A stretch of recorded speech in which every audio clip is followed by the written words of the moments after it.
Lights, camera, love. Nick and I were sitting on the couch in Patrick's room facing each other. On the table in front of us were 2 glasses of wine and a couple of rings Nick had taken off moments earlier. The whole scene would have looked like a date if not for the fact that Patrick was standing about 2 meters away from us, his face hidden behind the camera.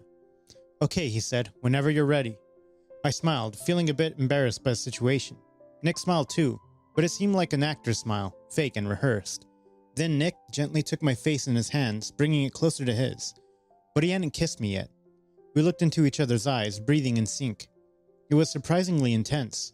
I patiently waited for Nick to make the first move, and he relished the tension. Finally, he kissed me. I've done this kind of scene dozens of times.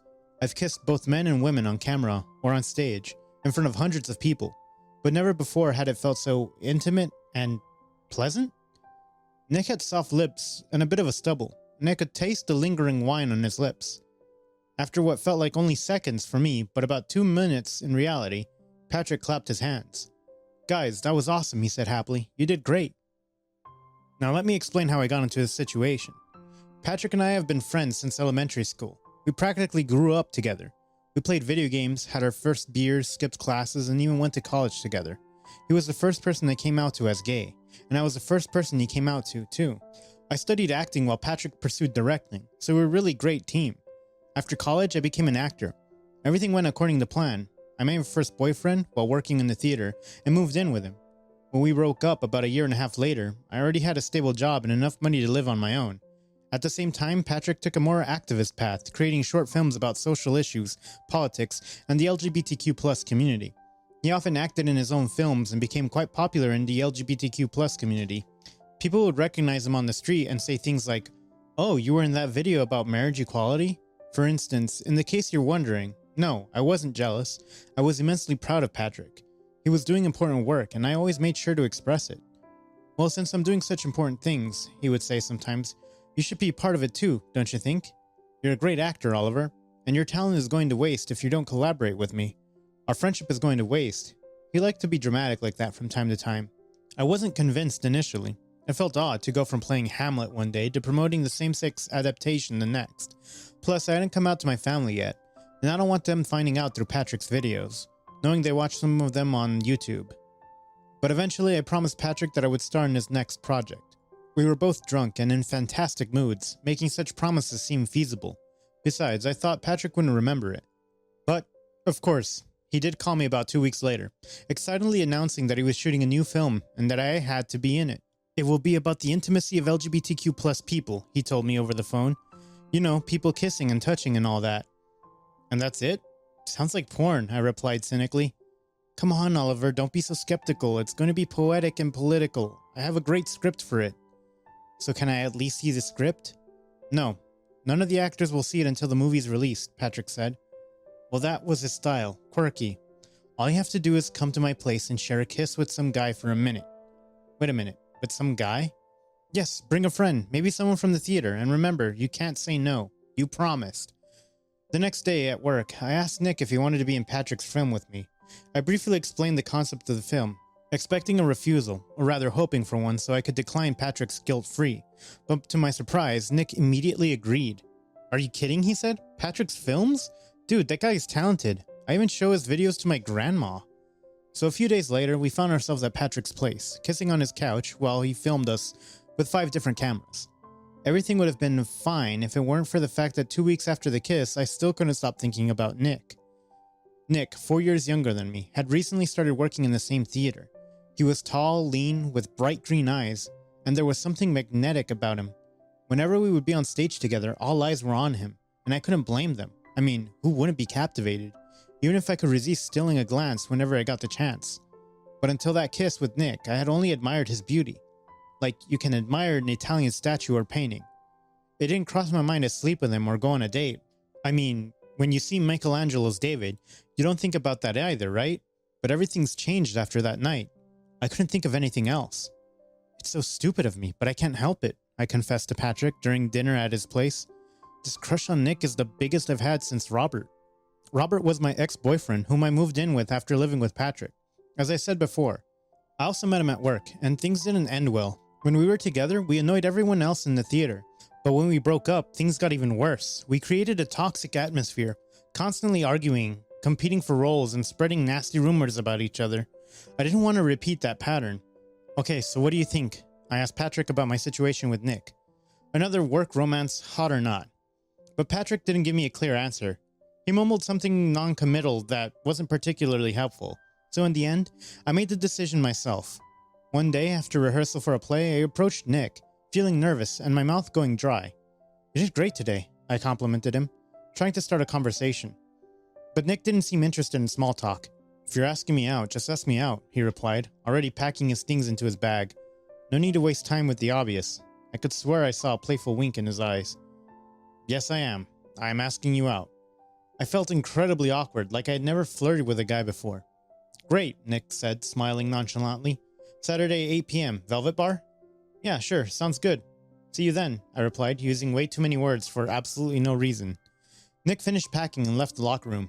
Inside, I wanted to jump for joy. I spent almost the entire Saturday at Patrick's. As neither one of us had any other plans, we had dinner together, caught up on theater and director gossip, and played cards about 2 hours before my date with Nick. I started getting ready. I must have gone through a whole wardrobe of outfits, mixing and matching my own clothes with some borrowed from Patrick. I was desperately seeking some fashion advice, but every time I stepped out for a judgment, Patrick simply nodded approvingly and said, "You look good," and that was it. In the end, I settled for black trousers and a navy blue turtleneck, a safe choice. "Have fun, but not too much fun," Patrick said as I left, quoting his mom, who always gave him that advice before a date. "Thanks," I replied. "I'll let you know how it goes." When I arrived at the bar, Nick wasn't there yet. I sat at a table and waited for him to arrive. He showed up about 15 minutes later, waving me as he walked in. I immediately went to the bar to order, and when he turned to the table, he had 2 drinks in hand. "I got you a gin and tonic," he said, placing the glass in front of me. I was surprised by the gesture. No one had ever chosen a drink for me, but I just smiled and thanked him. "So how are you?" I asked Nick as I finally sat down. "No, let's not even bother with small talk," he said dismissively. "I hate it on first dates. Tell me about your best memory instead." I laughed, buying some time. Was Nick's dominant approach a good sign or a red flag? I couldn't tell. All I knew was that he was becoming increasingly intriguing. So as he wished, I started reminiscing about my favorite memory, or rather a bunch of super similar memories. They are still crystal clear in my mind. It's like I can replay them right now, even though they happened ages ago. I was 17, enjoying the freedom of summer vacation. Patrick and I stumbled upon a gold mine. Our next-door neighbors, the Paynes, took off on a month-long trip and left their backyard pool all empty and inviting. So every evening, Patrick and I would go there. We'd swim, chill by the poolside with our feet dangling in the water, and crack open some ice-cold beers. We'd goof around, splash each other, and take spontaneous leaps into the refreshing pool. There was even this one wild time when we were a bit tipsy and ended up kissing on Mr. and Mrs. Payne's terrace, but I conveniently left that part out when sharing the memory with Nick. "Nice," Nick commented when I finished. "It's a good story. Are you from a poor family or something?" "No, not really," I replied, a bit surprised by the question. "Just an average family, I guess. Why?" "Breaking into your neighbor's swimming pool for your best memory doesn't sound like something from a regular family," he explained. "Okay, but it wasn't really about the pool, you know. It was about the atmosphere, the freedom, and being with Patrick." "You two are close," Nick noted, rather than asked. "Yeah, we're best friends," I confirmed. It felt strange talking about Patrick especially, since Nick probably found our friendship odd. I decided to change the subject. "And what about your best memory?" We continued talking about such things throughout the date. Best and worst memories, fears, dreams, and so on. No small talk. There was something intriguing about it, but by the end of the night, I felt like I hadn't met Nick at all. He only showed me a curated part of himself, something he had carefully prepared to reveal to others. Not that it bothered me, I still had a fantastic time. Honestly, even if Nick had just sat there in silence, allowing me to admire him with longing glances, I would have thoroughly enjoyed the date. As we said our goodbyes outside the bar, he kissed me. It was different from the kiss on Patrick's couch. Less gentle and tender, more passionate and dominating. I already knew where the night was headed. "Let's go to my place," Nick said. Since then, Nick and I started hanging out a lot. Like sometimes every single day, and other times every other day. We spent hours together, completely wrapped up in each other's company. I had never jumped into a relationship so fast before. It was like I had no time for anything else in my life. I only ate when we went out or cooked together. Sleep? Yeah, I only got some shut-eye when we crashed together. And don't even get me started on my scripts. I only gave them attention when Nick said he needed to rehearse. It was like we were totally consumed by each other. You were supposed to let me know how it went, Patrick texted me 2 days after my first date with Nick. But I completely forgot to reply because Nick just called me for dinner. After that dinner, we ended up hopping onto a nice, relaxing bath together, sipping on wine while soaking in the tub. And in that moment, Nick looked at me with those mesmerizing green eyes and told me I was downright beautiful. I swear, life couldn't have been any better in that moment. But the first rough patch came sooner than expected.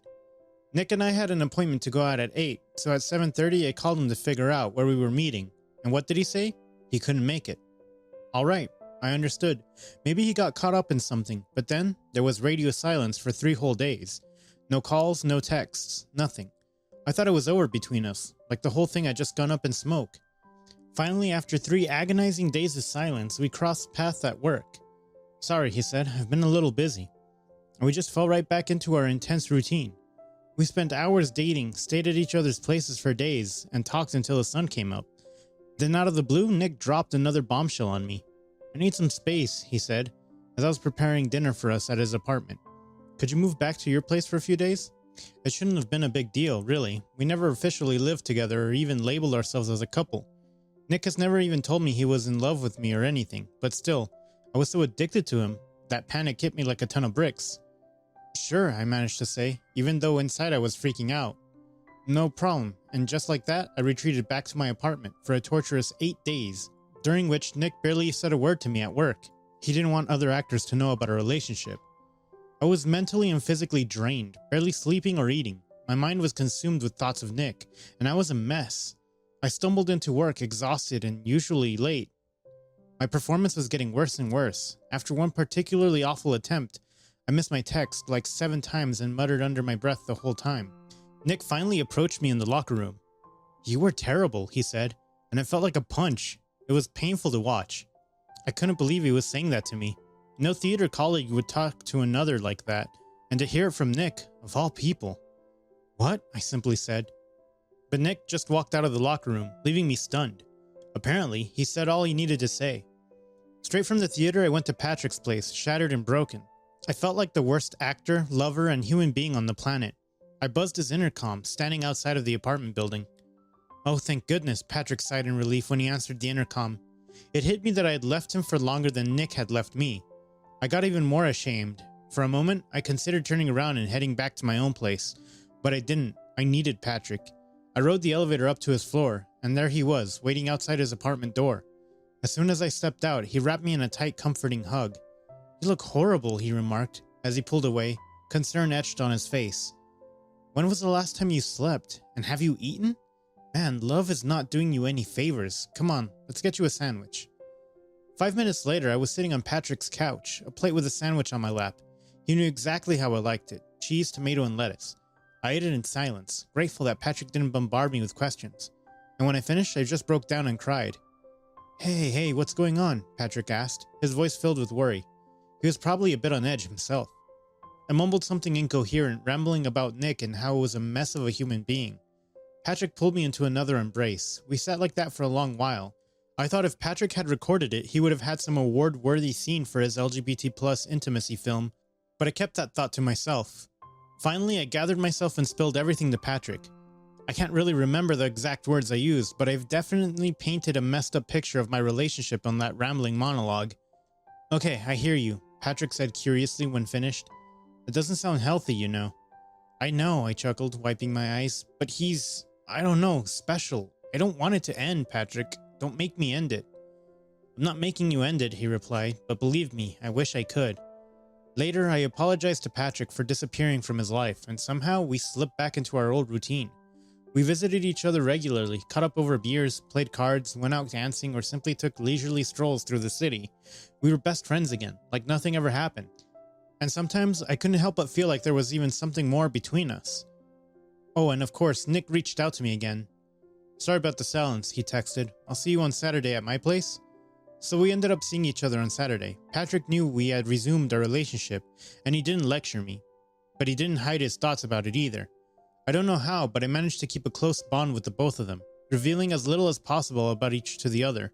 It wasn't an ideal situation. I was still exhausted, hopelessly addicted to Nick, and desperate for his affection, but at the time I couldn't fathom anything better happening to me. About 3 months flew by, but they were so intense that it felt like a whole year had passed. Nick would call me at all spots of the hours, 2 a.m., 6 a.m., 4 p.m., and dive into deep conversations about life, death, ideas, and dreams. Sam, on the other end, rarely answered my calls. I would go over to Nick's place for dinner and end up staying for 4 or 5 days, only to push off to meet Patrick for an appointment. A couple of times Nick even forgot about our plans, leaving me waiting outside his apartment. Maybe things would still be the same today, though I hope not, if it wasn't for the big fight I had with Nick. It all started when we got cast into 2 different shows. Nick had rehearsals at 8 a.m., while mine didn't start until noon. If I stayed at Nick's place, he would leave first, and I would enjoy a relaxed breakfast, read my script, and head out at 12. I would lock the door using Nick's key — he never offered to make me a copy — and then discreetly hand it back to him at the theater. One Tuesday, as I was getting ready to leave for rehearsal at noon, I discovered that the door to Nick's apartment wouldn't close. The lock had somehow broken. I admit I was panicked a bit because I had an important role, and this was one of the last rehearsals. Also, I was constantly trying to make up for the bad impression I made on the other actors and directors at the beginning of my relationship with Nick. I knew that on Tuesdays, Nick usually finished around 12, a blessing in disguise. "Hey," I texted him, "I can't close the door to your apartment, and I have no way to make it to rehearsal. Of course, I won't leave the door open. Please come straight back from the theater so I can go to my rehearsal." I waited anxiously by the door, my heart pounding. For some reason, I had a sinking feeling that everything was about to go wrong. "What's your problem?" Nick replied about 5 minutes. "Can't you even close the door? Jeez. After rehearsal, I'm going out for coffee with a friend, so you can hang out in the apartment for a while if you can't figure it out yourself." Panic started to take a hold of me. I became paranoid, afraid that Nick wouldn't return to the apartment for another 2 or 3 days, leaving me trapped there like some sort of caretaker for his belongings.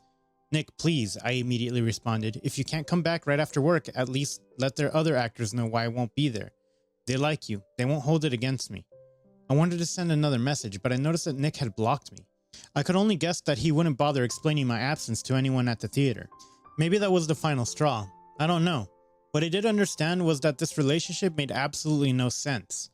I left Nick's apartment, leaving the door wide open behind me. I felt a sense of freedom, lightness, and finally inner peace. I headed straight to Patrick's house. On time, I calmly and coherently told Patrick everything.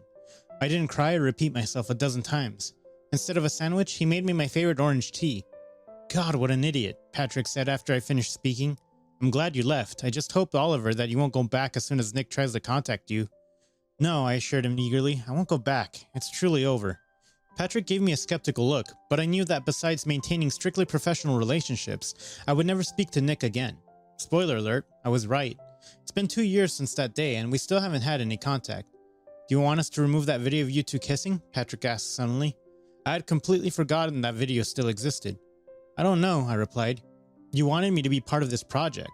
"Yes, of course, but what matters more is how you feel about it. I wouldn't want a video of me kissing my awful ex circulating on the internet." I thought about it. I don't really care if strangers on the internet saw me kissing Nick, but I knew I would watch the video, and I really don't want to relive that night when our relationship started. Moreover, if the film was about intimacy, I thought I should be with someone who meant a lot to me. For instance... "Okay," I said after a moment of consideration. "Okay, but let's reshoot that scene." "What do you mean?" "That should be us in this scene. Set up the cameras, turn on audio recording, and let's play it again." Perhaps he was wondering if I was joking, but then something in my expression made him set up the cameras and press record. I placed my tea on the table. This time, I wasn't nervous or embarrassed like I had been with Nick. I felt safe, like I was at home. Patrick sat down on the couch across from me, looked into my eyes, smiled, and gently caressed my face. "I've always been in love with you," he whispered. "Always, but I didn't want to tell you, because..." But I interrupted him by kissing him. This wasn't one of those passionate, uncoordinated, hungry kisses. It was a slow, tender, and filled with love. We kissed and kissed completely, forgetting about the cameras, the film, and Nick. I was in 7th heaven. Patrick only brought me back to reality when he briefly pulled away and said, "Hey, why don't we turn off the cameras now?" Later that day, Nick unblocked my number and call and yell at me for leaving his apartment. I immediately hung up on him. A few days later, he wrote an apologetic message claiming to understand me and asking me to come back. I ignored it. In the theater, he would give me disapproving looks, but I didn't think there was any animosity between us on stage. I tried my best to remain professional. As I mentioned before, it's been almost 2 years since that day. I still work in the same theater, and I now regularly appear in Patrick's films as well. We've practically been living together from the start of our relationship. It's not as intense as it was with Nick, Patrick and I have separate friends, interests, and jobs.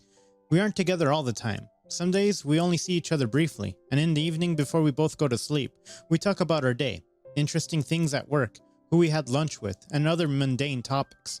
We have a somewhat ordinary, wonderful life. But occasionally we also have deeper conversations. Once, out of curiosity, I asked Patrick about his best memory. He thought for a moment, then smiled at the vision and asked me, "Remember the Paynes pool?"